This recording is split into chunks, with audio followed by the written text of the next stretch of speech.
So, as mentioned, final talk before a panel, and we see nothing. Amazing. Yeah, next up is David, so please come on stage. It's a bit different than the talks we had before, so maybe more of social sciences, I don't know. But stay tuned, interesting stuff to happen. So big applause for David this day appearing here, and the stage is yours. Thank you. Okay, I'll start with a quick question. Just to get you in the mood, try to think of what technology, what disruption, what innovation has had the biggest impact on our society over the last century.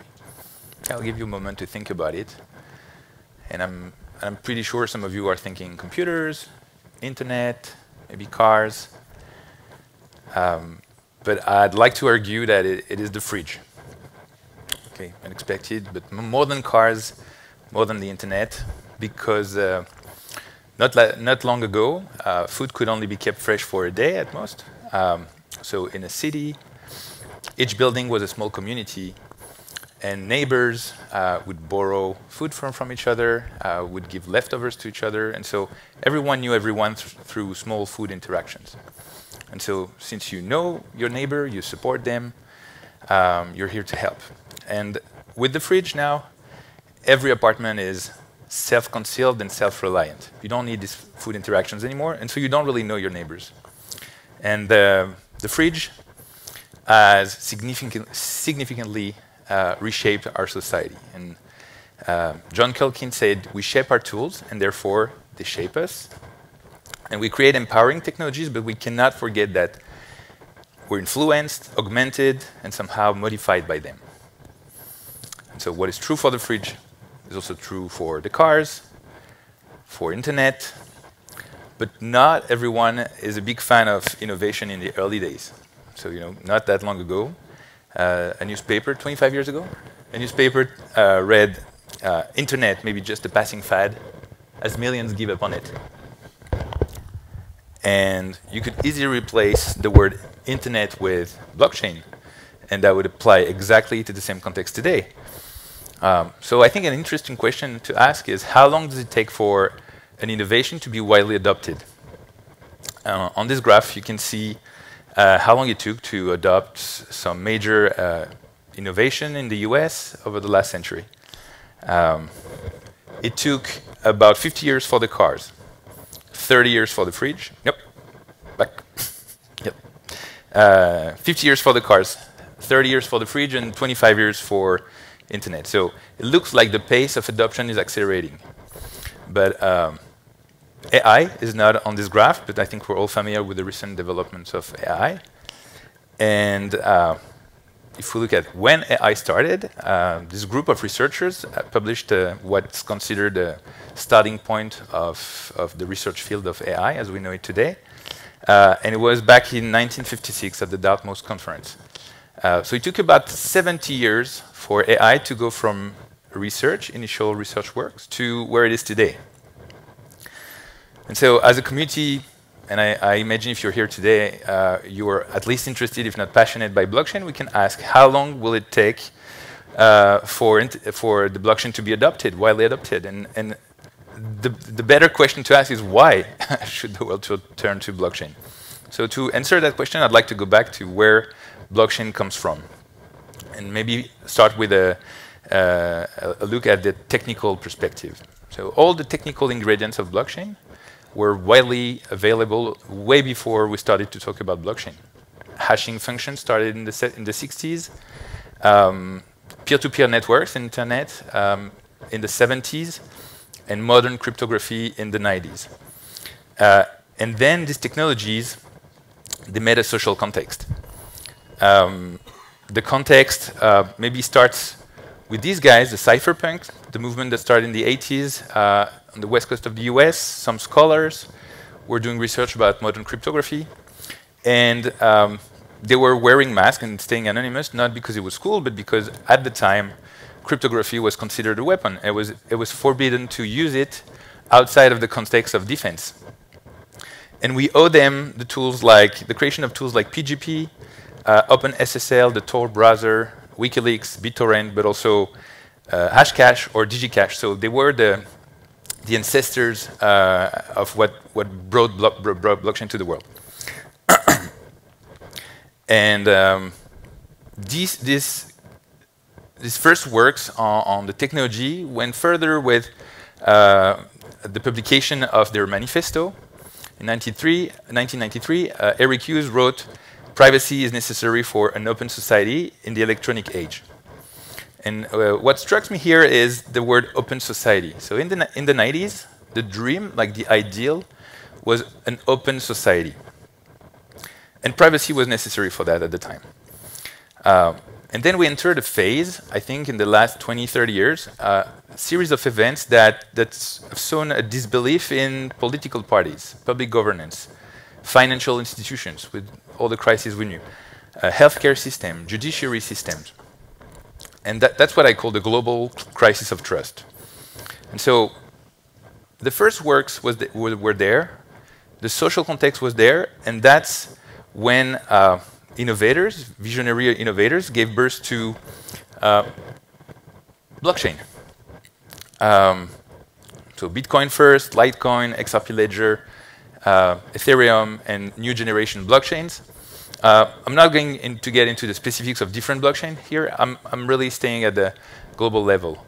But because they believe in technology that could provide alternatives to the systems that lack transparency and reliability, they came up with an aggregation of technologies that would allow for new ways to transfer value, new way to store data and information.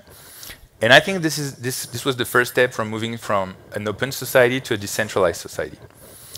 And I think we've just seen that, so far, if we ask like where are we on the adoption and the roadmap towards this decentralized society, I think we're only seeing the tip of the iceberg. We started using blockchain for finance use case, for art and creation use cases. So DeFi, payments, tokenization, these are proven use case already. But we're seeing a movement where traditional finance is getting closer and closer to using these tools, the tools that blockchain provides.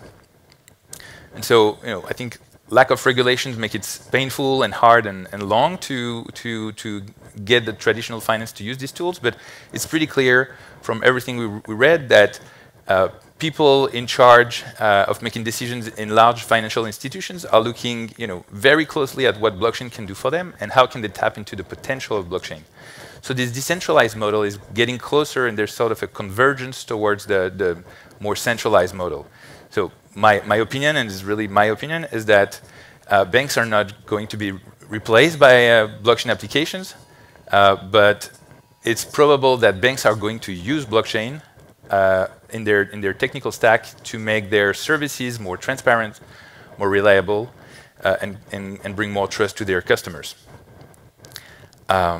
And so with the DeFi, the payments, and tokenization, we see more use cases arising. So decentralized autonomous organizations are providing new ways to make decisions collectively.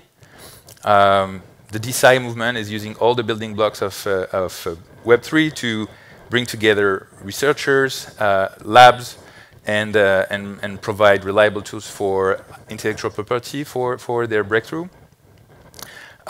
Decentralized socials are offering new ways to create content, promote content, incentivize the creators, and also keep their content on internet and being censor-proof. Decentralized identity, another field that is doing significant progress right now. We were a couple of days ago in Zurich with the team that implemented decentralized identity nationwide in Bhutan. So it's a small country, but still they leapfrogged to using blockchain for their identity management at the nation level. So this is definitely a sign for me that it's coming together. And all of these building blocks, they seem very independent from each other. They don't seem to interact much with each other. But I think if we take a step back, we see that it is forming a framework for a decentralized society. And I'm very excited about that, because I think a decentralized society would be more just and provide a framework for trust that would be improved. So it's desirable, and that's what we're trying to promote. At XRPL Commons, and probably most of you are not familiar with the XRP Ledger, but for some of you who don't know, it's an open source layer 1 blockchain that is decentralized and that's been reliably making progress for the last 12 years.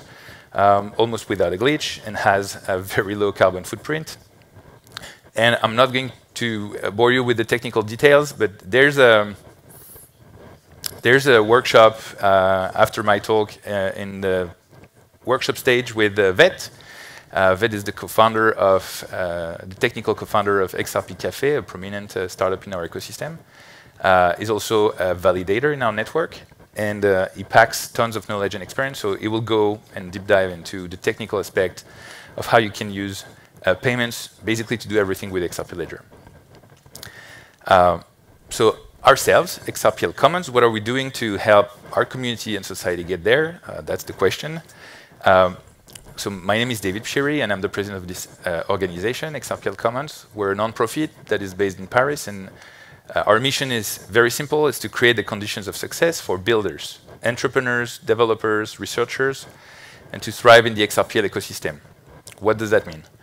Our primary objective is to bring more people and more talent into the blockchain space.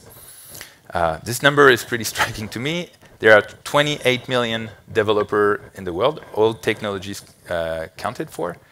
There's only 100,000, and that's a very optimistic number, only 100,000 blockchain developers in the world. So you're here, and that's a great sign. It means we're getting there.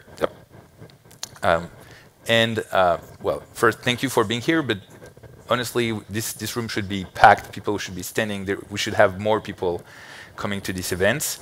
You know, slowly, we're building a small crowd of believers, people who are here for good reasons.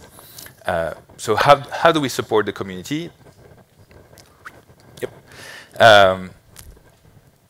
It's a very basic observation that the developers will not come because it's fun or hype or cool to talk about blockchain. They will come because the ecosystem can provide good career opportunities for them. You know, that's my obsession. How do we create opportunities for developers? Developers do not wake up in the morning and say, I'm going to build this. Sometimes it happens, but it's very, very rare. Usually, developers are looking for opportunities to work in an environment that is intellectually stimulating and that creates greater good. So we're not competing between different chains. We're competing with machine learning. We're competing with Web 2. We're competing with other technology. And so to bring developers in the ecosystem, we first have to create opportunities for entrepreneurs and people who have the capacity to create new projects, to generate ideas. And that's what I called the misfits, because a lot of time people who believe in blockchain are not well understood. They appear to be, you know, a bit on the edge. So we want to turn blockchain misfits into mainstream heroes. That's, you know, what we're standing for. So here are a few examples of what we do, and just for everyone to know, we're based in Paris, but this is an open invitation for everyone to contribute and participate. So the first thing we do is we share knowledge a lot with universities, but also with blockchain student associations, and we're big supporters of the TUM Blockchain Club. And thank you for putting up this amazing event. I think this is pretty unique venue and organization. And we're really supportive of teachers when they want to teach blockchain, because they know that some students want to learn about it, but also students themselves. So, you know, we're hosting these events in Paris, technical workshops for 2 days. We invite people to spend 2 days with us, learn about blockchain, learn about development on the XRP Ledger, but we're also traveling and bringing this knowledge everywhere where we're invited. So expect us to be in Munich soon. Another thing we do a lot, and I'm sure there are some researchers in the room, is we try to bridge the gap between research and industry. So how we turn a research breakthrough from a lab into a product or a startup. This is a very big question, and you know, blockchain is still 1 foot in research labs and maybe a few toes in the industry. But we're trying to get more researchers to bring their research to the industry and having paying customers to use their breakthrough. And the last programs I wanted to share with you, there are others, but these one are the key I wanted to emphasize. It's called the Aquarium. It's a residency for builders. It has a pretty unique value proposition. It's very different from typical incubators. It takes zero equity in your projects. It invites people from all over the world to spend 3 months with us in Paris. All cost, all expenses paid. Living in a co-living space with other builders. And for 3 months, what we do is we give entrepreneurs the tools, the network that they need to start. And we mix technical people with business people, hoping that at the end of the 3 months, we have sustainable projects that can grow into startups. And so far, we've incubated 42 projects. 2-3 of them are currently raising money. 4 or 5 are in the process of getting incorporated and will raise money later. But we're very confident that this creates a solid base and a solid community that helps each other out, and that brings us back to our fridge story where everyone helps everyone out. The next cohort will start next week, focusing on DeFi, and cohort number 5 will start in January, and applications are open. So you understood that I think we're very early in the process of adoption. The journey is very long, but I like this say by Arthur Ashe, who was a tennis champion. He said, success is a journey, not a destination, and the doing is more important than the outcome. And I think if the outcome of what we do comes in 50 years, then we may not even see it, but I think doing and inviting more people to do with us is the most important. So we've just begun developing the tools that will help us transform, and XRP Commons is supporting the community that will create the tools that will ultimately shape us. So I will leave you with that. We would love for you to join us. Applications are open. Everything we provide is free. Creates amazing opportunities for a lot of you. So feel free to reach out. Feel free to apply online. We have a booth downstairs, and our team will be there for the next 2 days to tell you more about these programs. With that, I'm finished, and thank you very much for your attention.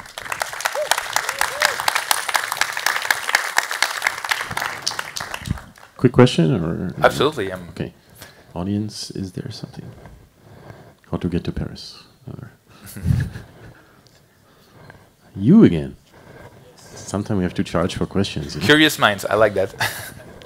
Yeah, thanks for presentation. And you have described a very good blueprint in a very high level, and you also have organized very practical training things for the blockchain. And my question is now the blockchain may be in the very new age, and you also shared there is very less blockchain builder comparing to the all developer. And what is the main point for the blockchain in the future will be implemented in a large scale? So, if I understand the question correctly, you're asking what will be the next, the main point where we should be focusing? Yeah, right. So, I think blockchain will be transparent in the future, which means right now, we're having conferences about it, we're traveling to see people talking about it, but a few years from now, I guess blockchain will be like database. There are probably some conferences about Oracle database that bring a few people together, but now it's like used by millions of companies and servers, and nobody talks about it. So how do we make blockchain transparent, invisible? How do we get blockchain to get into the technical stacks of big companies, public institutions, so that the next billion user doesn't come from fancy applications, but boring applications where we don't even know we're using blockchain. Abstraction is I think the first step toward that, and some people have the good intuition, in my opinion, that once you abstract totally blockchain and it's there, but nobody knows about it, then it's a success. So I think that we should focus on building these tools that are in the back office that nobody knows about, but everyone is using. Great answer. Thanks for that. There's another one. I have a question. I will try to explain my point as clearly as possible. But so you were saying that you had an example with DeFi and the banks and so on, and adoption. And so currently, like if we look at regulation, we have the situation that, you know, DeFi is not really regulated. But then you also have like a lot of different like regulation that regulates parts. If you think about it, you know, like the backend, for example, you have some regulation that goes into, you know, how do you structure a compliant, you know, backend with, I don't know, you know, you can make like changes to the smart contract, or you have to have a kill switch in it, and all of these like debates that we have seen. Yeah. And so my question is, do you think that this is in a way necessary for then the big institutions to ultimately adopt DeFi? Because like I get it, you know, that in a way like banks wouldn't, because if DeFi isn't regulated, then I don't know if banks are ultimately going to adopt it. So then so that's I suppose a part of my question, like do we need to regulate stuff like DeFi so that it becomes adopted more broadly? And if that's yes, then can we then also see a space where, you know, you have like not so regulated products? Because if all the DeFi products become like very regulated, then you're also doing that on the expense of, you know, decentralization in a way. Great question. So the main issue, I think, is blockchain is global, but regulation is local.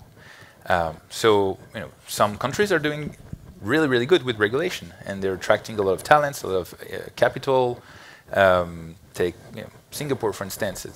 They have this innovative way of providing a regulation framework. I think Europe is not doing so bad, but you know, Europe is several countries, so you have to coordinate.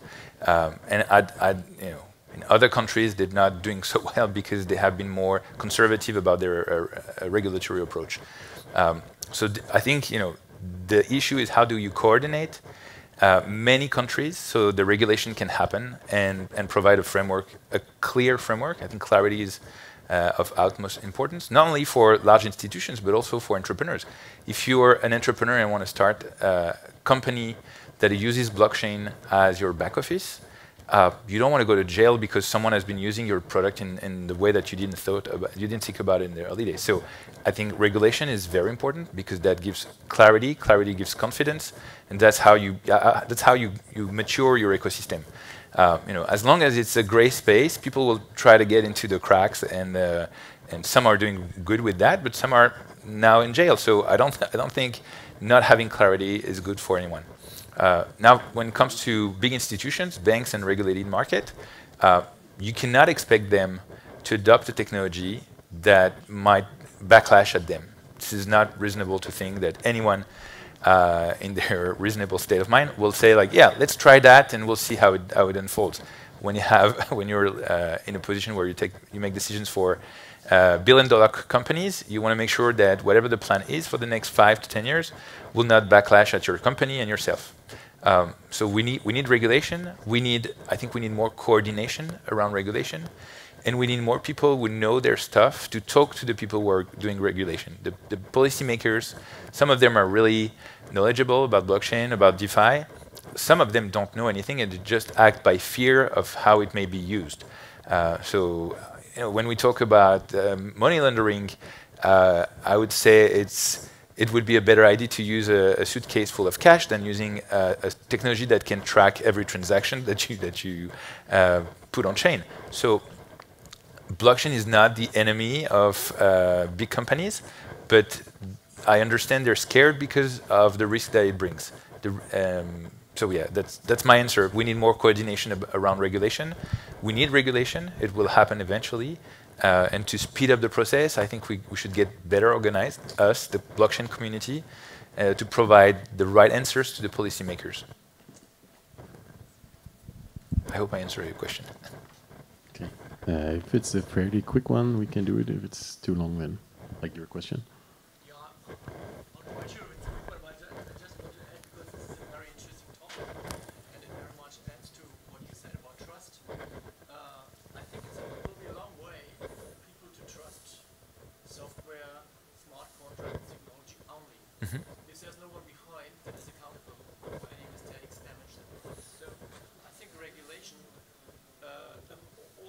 will be regulated sooner or later. And I actually, in my practice as a lawyer, I haven't seen any real DeFi, right? Because someone wants to earn money with it, Yeah. and the person who earns money will be held accountable by regulators.